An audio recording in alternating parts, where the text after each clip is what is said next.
এই মুসলমান, আপনি কি মারা যাবেন না এক সময়? যাবেন না? হয়তোবা কোনো গরমকালে আপনি মারা যাবেন, অথবা বর্ষাকালে মারা যাবেন।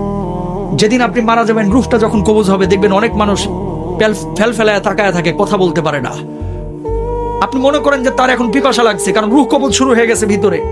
দুনিয়ার সবচেয়ে কঠিন সময় হচ্ছে এই সময়টা, যে সময়টা মানুষের রূহটা কবজ হবে। তখন আপনি যে এই যে মুখে পানিটা ঢেলে দেন, দেখবেন যে পানিটা গিলতে পর্যন্ত পারে না, ঠোঁটের দুই কিনারা দিয়ে ওই পানিটা বের হয়ে যায়। আল্লাহু আকবার। ঠিক ওই সময়টা আপনার স্ত্রী আপনার দিকে তাকিয়ে থাকে, আপনার ছেলে আপনার দিকে তাকিয়ে থাকে, আপনার মেয়ে আপনার দিকে তাকিয়ে থাকে, আপনিও কিন্তু তাদের দিকে তাকিয়ে থাকেন। অনেক কিছু বলতে চান কিন্তু বলতে পারেন না, কারণ আপনার ভিতরে যে জ্বালা তৈরি হয়েছে, এই জ্বালা আপনি ছাড়া আর কেউ বুঝতে পারে না, ঠিক কিনা? যখন মালাকুল মাউত রূহটা কবুল শুরু করে, মানুষজন যারা অপরাধী বারবার একটা কথা বলে, ও মালাকুল মাউত, এবারের মতো আমাকে ছেড়ে দাও, আমাকে নিও না, এবারের মতো তুমি আমাকে ছেড়ে দাও, আমাকে নিও না, আমাকে 10টা দিন সময় দাও, 2টা দিন সময় দাও, এই অবস্থায় আমি কবরে গেলে আমি জাহান্নামী হব, আমাকে মাফ করে দাও, আমার রূহটা এখন কবজ করো না। কিন্তু আমার আল্লাহ রাব্বুল আলামিন কি বলছেন? হাত্তা ইদা জাহাদাহুল মাউত ক্বালা রাব্বিরজিউন লাআল্লি আ'মালা সালিহান ফীমা তারাকতু কাল্লা। আমার আল্লাহ রাব্বুল আলামিন বলছেন, এই দুনিয়ার মানুষ, তোরকে আমি 60 বছরের জীবন দেই নাই, তোরকে আমি 40 বছরের জীবন দেই নাই, তুই কেন তখন বুঝলি না? কেন সৎ কাজ করলি না? কেন তওবা করলি না?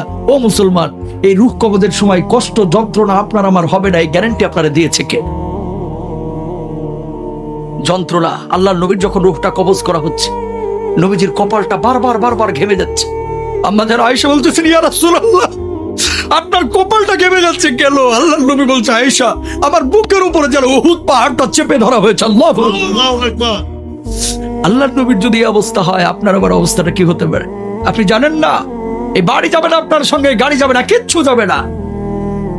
আপনি মারা যাবেন, ব্লেড দিয়ে আপনার জামা কাপড়গুলো কেটে খাটিয়ার উপরে আপনাকে রেখে, সন্তান সন্ততি বা আত্মীয় স্বজন বন্ধু বান্ধব ঘর থেকে লাশটা বাইর করে ওই বারান্দায় রেখে দেবে অথবা উঠানে রেখে দেবে। আপনার নাম ছিল আব্দুল কুদ্দুস, আব্দুর রহিম, সালমান, সাদমান, কত ভালো ভালো নাম। এখন কেউ আপনাকে নাম ধরে ডাকবে না, এখন আপনার নাম হয়ে গেছে লাশ। আপনার নাম কি? ওই মুয়াজ্জিন সাহেব মাইকে যে ঘোষণা দিবে, সেদিন আপনার নামের শুরুতে একটা ডিগ্রি লেগে যাবে, ডিগ্রি। সেদিন আপনাকে আর বলবে না আব্দুস সালাম সাহেব দুনিয়া থেকে বিদায় নিয়েছে, বরং বলবে মরহুম আব্দুস সামাদ আজকে দুনিয়া থেকে বিদায় নিয়েছে। ও মুসলমান, খাটিয়া যখন নিয়ে যাবে, সন্তানগুলোকে বলবে, ও সন্তান, তোর জন্য কি আমি বাড়ি করেছি না? তোর জন্য কি আমি 30 বছর 60 বছর কষ্ট করেছি না? ও প্রাণের সন্তান, খবরদার আমারে কবরে একা রাখিস না, একা রাখিস না, একা রাখিস না।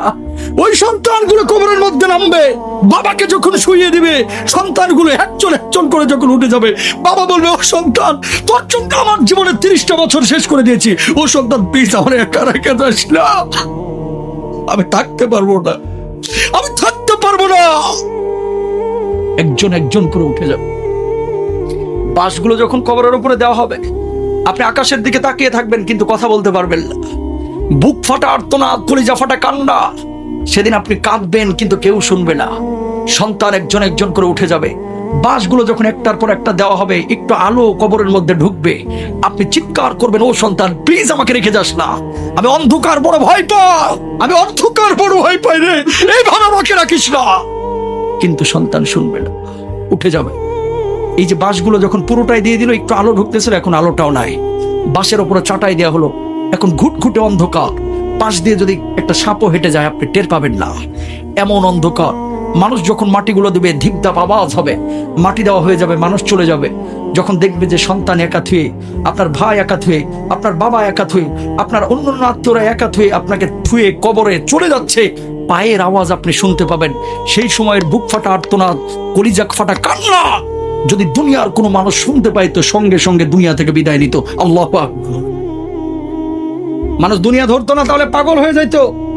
হাজার ওয়াজ দরকার নাই মুসলমান, এরকম দুই একটা জিনিস একটু মেনে নেন, জীবন পরিবর্তন হয়ে যাবে, ঠিক কিনা?